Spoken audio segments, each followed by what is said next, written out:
He was born Marvin J. Marquez Cogan in Paco, Manila, in January 29, 1979. Coming from a poor family, he is the youngest and the only male child of Teresa and Danilo Cogan and has two older sisters. He learned acting through his mother. Agustin, a star magic talent from the 1990s, began his television career in 1996 with ABS-CBN's Gimmick, paired with Jelena Magdangle. He starred in soap operas like Esperanza and Lab's Cosi Babe, the first romantic comedy series in the Philippines. He became part of the trio Wedamen, hosted Magandang Tanghali Bayan, and earned acting awards for roles in Magpakailanman and Cutup. Throughout his career, he transitioned between networks, taking on diverse roles and returning to ABS-CBN in 2021. Agustin attended International School for Culinary Arts and Hotel Management.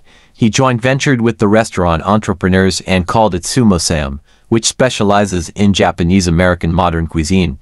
He also co-owns a Japanese restaurant called John and Yoko, as well as the Cafe Ten Titas restaurant. Aside from restaurants, he also owns Futuretainment Inc., portmanteau of future and entertainment. Agustin practiced archery in hopes of making it to the 2010 Asian Games in Guangzhou, China in November 2010. Tama na yan! Gerard! Gustong-gusto kong makita si Leslie. Gustong-gusto ko siyang makausap. Oh, ang dami-dami ko pang kukuha eh. At saka natitense ako eh. Ano ka ba? Teka. Iho, anong pangalan mo? Ni. Pa rin eh. Oo nga pala. Bujoy. Ano? Pag-uusapan pa namin yung kanta kinukompose ko eh. Malapit. Yeah!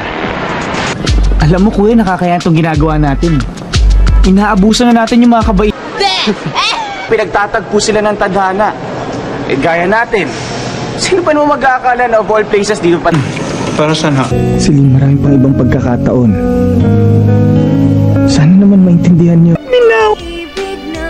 Ay, kailan ko nagkakagusto sa itsura ko. Sa buong pagkatao. Nay, kailangan ko na kong kumuha ng paraan para magusto. Nata ako. Sana maintindihan mo ako. Naintindihan mo ba yung Ganyan lang talaga yan. Nervyosa yan.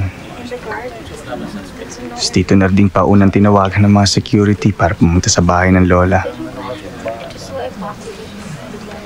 Eh di ba?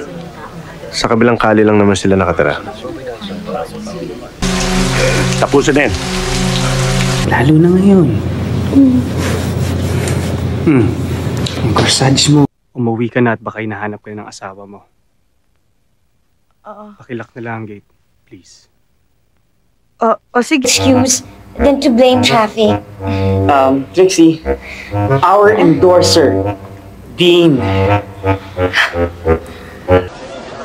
Gusto ko talagang Aalis na kami sa bahay. Good news pa, sa makalawa na mangyayari. Oh, kilala talaga kita, mahilig ka sa bold. Ito, diba? Kaibigan ako ng mo. Oh, sino naman tinataling? Yung bahay bata nun, kasabay nung kay Eva. Ganon.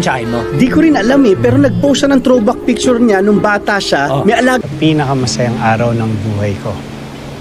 Gusto ko lang ipaalala sa sarili ko na hindi naman naging madamot ang tadhana sa akin at ibinigay niya sa akin ang Tol, mukhang masama na yung tama mo ah.